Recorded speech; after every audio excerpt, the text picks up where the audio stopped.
a little bit about how I created a Choose Your Learning Path for my Math for Elementary Teachers 2 course, where we focused on adding and subtracting polynomials. I always use the same kind of recipe whenever I create a Choose Your Learning Path. I always have an introduction. Why should we study the topic we are looking at? What can we do to explore it? How can we investigate? How can I have my learners practice? And finally, how am I going to assess my learners? All along the way, learners always have choices that they need to make, which will help guide them in each one of these processes. How many choices you give them is completely up to you. I like to choose 3, usually of a variety. Sometimes it can be even up to 5, depending upon the resources I have and the resources that they have access to as well. My first section, and noticing within Google Forms, everything is broken down into sections. These sections are like pages. So each section is what they're going to see one at a time. So that is why when I have my planning form, almost like a lesson plan, if you will, broken down into individual sections where there's choices to be made, and then where they come back as a group. This way, once I start building in Google Forms, I'm easily able to copy and paste what I want them to do, and I'm able to see it as a larger picture utilizing the Google Doc. So let's get started here. Section 1 is always the introduction. What is the topic? Having them place their email address, and we're going to go over the settings here in a second. First and last name, noticing that first and last name are always separate so that when I pull an Excel spreadsheet full of the data that I'm given, I can easily sort utilizing last name more efficiently. Notice then that after section 1, it's going to say continue to the next section. So all the students are going to then go to section 2. Why are we studying algebra tiles as a concrete model for learning algebra? And then I'm asking them to choose an article to read. So we're at this section 2 where it has these 3 articles. And I have the 3 articles listed here that they need to make a choice. And based on the choice that they make, it will bring them to a special section. I can make that special section by clicking these 3 dots, and we'll go over that more here in a minute. Just gonna go over right now the different portions of this. So then I'll have section 3 belonging to our first article, section 4 belonging to the second article, and section 5 belonging to the third article. So each one of them has their own page. So when they click either one of these, it will bring me to section 3, belongs to my first article, where I also have them write a short paragraph reflecting upon what they've read. Section 4 brings me to the second article, and section 5 brings me to the third article. Noticing here that after each section of 3, 4, and 5, I'm having them go to the Explore. So it wouldn't matter which article they choose, it is bringing them back to section 6, the Explore. So after, if they chose the first article, they will go to section 6. If they chose the second article, they will go to section 6. If they chose the third article, again, they are going to section 6. Section 6 then is my Explore. How am I going to have my learners explore? They can choose one of the following to visit and read more about an intro to algebra tiles. They can use Math Bits, Maneuvering the Middle, or eMaths. Notice then when I click into here, as if I were going to edit it, I have section 7, 8, and 9. 7 goes to Math Bits, 8 goes to Maneuvering the Math, and 9 goes to eMaths. Once they click, it'll go to each one of those sections. So section 7 goes to Math Bits, 8 goes to Maneuvering the Middle, and section 9 goes to eMaths. Now, I don't have them reflecting. It is kind of an on your honor system that you have given it a go, but there will be places coming up where they would have needed to read at least one of these to properly go to the next portion. Also notice that after section 7, 8, and 9, I'm having them go to section 10, so it wouldn't matter which route they took. Everybody's going to land back on how do you want to investigate representation of adding and subtracting algebra tiles. Now, we know learners have different feelings for how they prefer to obtain information. Some learners like to watch videos, some like to read about it, and some are very visual with respect to pictures. So depending upon how they want to investigate, they can watch a video, they can read about it, or they can see a picture. And my pictures I've grabbed from my Google Drive that I have in a folder for this particular choice path. So depending upon which one they choose, whether it be watch a video, go to section 11, read about it, go to section 12, or see a picture, they're going to go to section 13. So I have the video in section 11. I have an article that they can read about and see some work done, or they can see a picture which I have posted for them. Regardless of which one, it's all going to have them go to another investigation. So section 14 is another investigation. So this time, maybe they chose a video last time, so maybe this time they want to read about it, or maybe this time they want to see a different picture. I find that if I give them all of these choices, they usually don't just choose one. They choose to hit the back button and do more than I ask them to do, which is pretty interesting because it's just out of curiosity. But notice that this then gives them 6 different ways in which they can investigate and see other examples in a variety of different platforms. So I have another video that they can watch. I have another article that they can read about, and I have another set of pictures that they can look at. Regardless of which route they take for their second investigation, it's all going to the practice. They're going to be going to section 18. Section 18 is the practice. They can choose how they want to practice. They can practice using IXL. They can practice using Michigan Virtual Algebra Tile Applet, or they can print out their own if they like to touch and feel things. They can print out their own and follow along with a video. It doesn't matter to me which one they choose. I just provide that information for them. So if they want to use IXL, it will bring them to section 19. If I want to use Michigan Virtual Algebra Tiles, it will bring them to section 20. And if they want to print out their own, it'll bring them to section 21, where I give them the video and the printable algebra tiles that they can print out and cut out for themselves. Regardless of which route they take, it's all bringing them to section 22. How am I going to assess their learning? So I give them 3 different ways in which I can assess their learning. They can create a movie, they can create an anchor chart, or they can create a stop motion video. Regardless of which route they take, if they create a movie, we'll go to section 23. If they want to create an anchor chart, they go to section 24. Or if they would like to create a stop motion video, they can go to it will bring them to section 25. Regardless, there is a place for them to submit their work, and at the end of each one of these options, the objective is for them to submit. And this is the last piece, so it'll have submit automatically.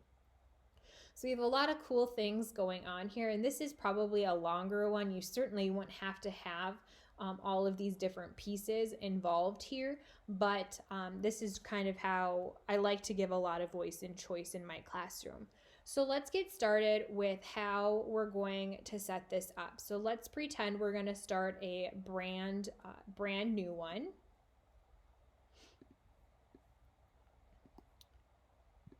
I can start a brand new one by going to forms.google.com, or logging into my Google Drive and on the top left adding a new form. So let's pretend we're going to create a new form. All of our forms will look just like this when we start. We can add different color palettes and we can add themes to ours. I created a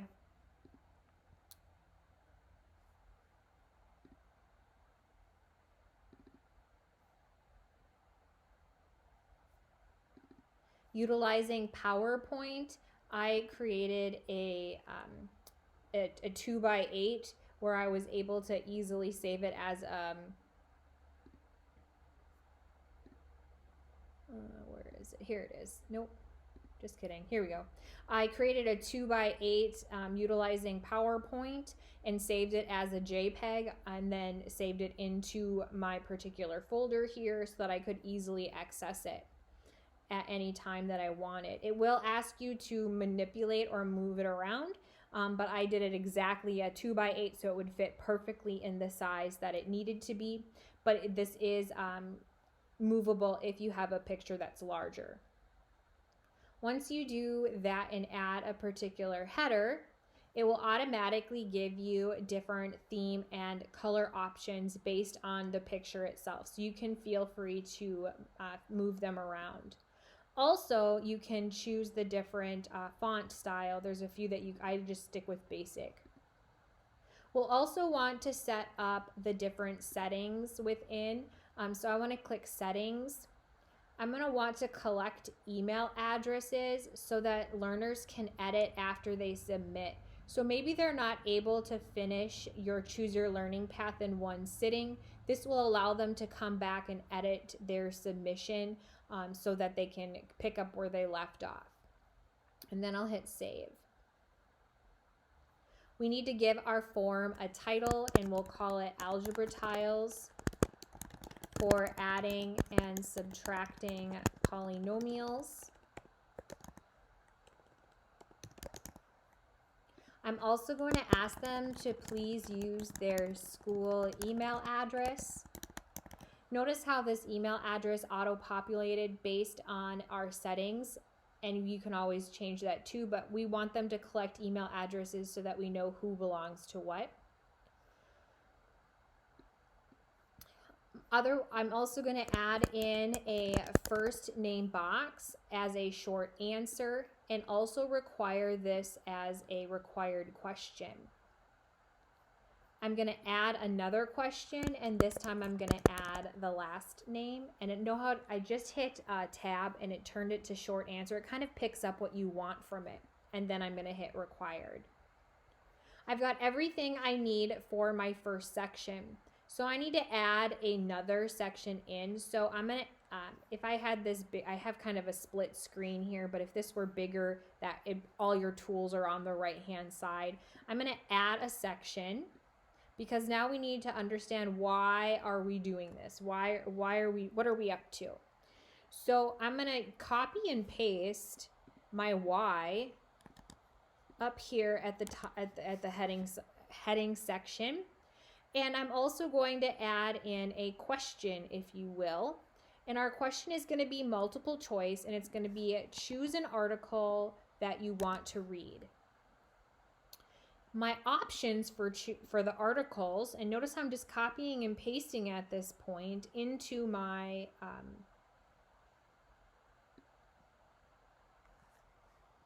copy and pasting from my planning form directly into my Google form. Oops.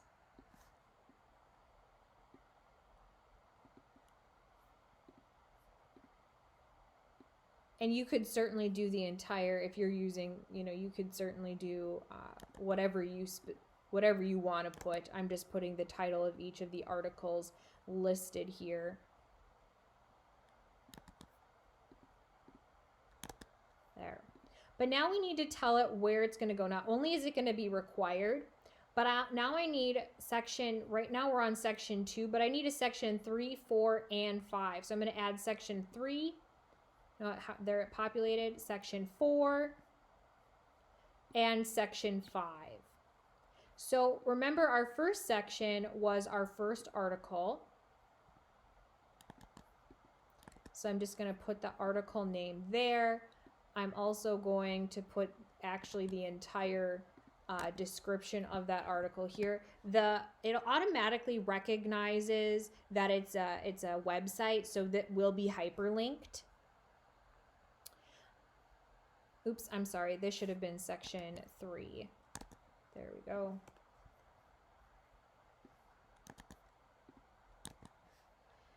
Right. So our second article. I have the note that they need to log in using their VCSU library account to grab that article name.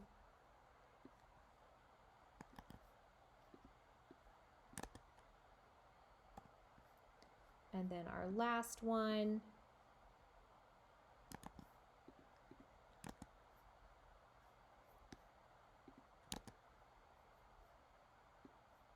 We don't need all of this, just the article name is good, so they know they're at the right landing page. There we go.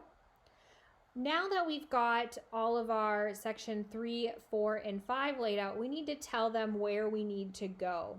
So when I am inside my choose which one you want, notice we don't have that go to a specific section portion. I can use these 3 dots and I can say go to a section based on an answer. So now that I've got them set up down there, I can easily identify if I want them to go to supporting students, there's section 3, it has the same heading listed there. If I want them to see prospective math, same section heading. Results of using algebra tiles, there we go. Now, notice in each article then, I wanted them to give me a little brief description. So once I'm in the section, I will add a question and I will say, write a short paragraph based on your reading. Notice how it automatically, when I hit enter or tab, it automatically kind of knew what I wanted. But if it doesn't, you can certainly use the drop-down menu to do so. Or maybe you want to add in a multiple choice question or a bunch of check boxes that they have to do, whatever it might be. But here I'm going to have required. And I'm going to do the same thing. I'm going to click into section 5 and add in a question. Write a short paragraph. Reflection on the article you just read. So again, it automatically knows that. And finally, click into section 5. I want them to also write a short paragraph about the article you just read. And make that required. Now, what are they going to do after section 5? Well, after section 5, we need to go explore within section 6. But we don't have section 6 yet. So I need to add a section. And in that section, we're going to say explore how to use algebra tiles. And I'm also going to say, well, we'll go back to that in a second. But now that I have this set, notice how it says continue to next section, continue to next section, continue to next section from section 3, 4, and 5. Well, if they do section 3, it'll automatically send them to section 4. If they do section 4, it'll automatically send them to section 5. So we don't want them to see all of them unless they want to. But now after this section, I can say, go to section 6, our explore tab. Go to section 6, our explore tab. So it'll automatically send them to the next activity once they've done that. I'm going to add in a question, and it's going to be a multiple choice question. Choose one of the following for how you want to explore algebra tiles. Our first option is math bits. Our second option is maneuvering the middle. And our third section is e-maths. I'm going to have this be required.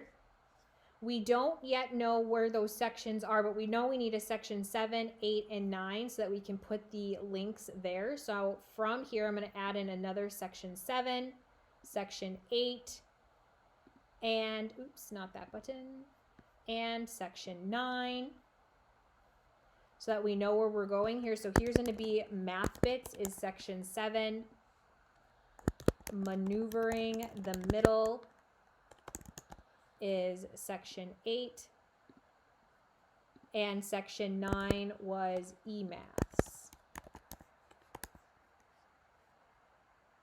So based on, we don't have the where it's going to go when we click into there. Again, we need the 3 dots, go to a section based on our answer. So notice now how nice it is to easily grab that information for where they should go depending upon what they select. So if they choose math bits, we will say explore this link.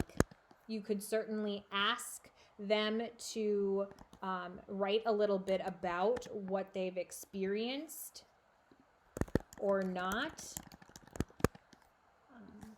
It's kind of, for me, sometimes it's an on your honor system. I don't need proof that they've done everything.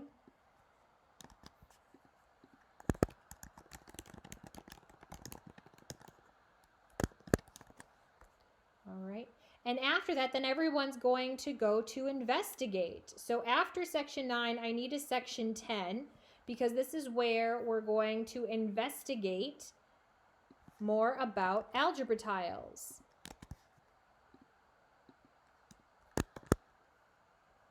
So now after math bits, I have that I want them all to go to investigate regardless of which path that they're taking. Now that we're at investigate, we can add a question so that it's multiple choice, and we can say, how do you want to investigate? Do you want to investigate by watching a video? Do you want to investigate by read about it? Probably don't need a question mark. Read about it, watch it, or see a picture. We don't have the links yet, but it is going to be a required question. We don't know where we want them to go yet because we need a section 11, 12, and 13. So I'm going to add section 11, section 12, and section 13. So here is our watch a video. Here is read about it. And here is see a picture. When I'm watching a video, there are some pretty cool links. If it's already in YouTube, you can click the YouTube link here. And I already have the link here itself. So I can put that into the search box and find it. And notice it pops right up and then it'll make it into a video. And I might want to say, watch this video. Maybe they want to read about it. So I'll say, read about it here. And this is just a link. It's not a, it's nothing, oops. It's not a video link. And maybe they want to see a picture. There is a picture link. So I'm going to click add a picture. And I'm going to grab that picture from my Google Drive.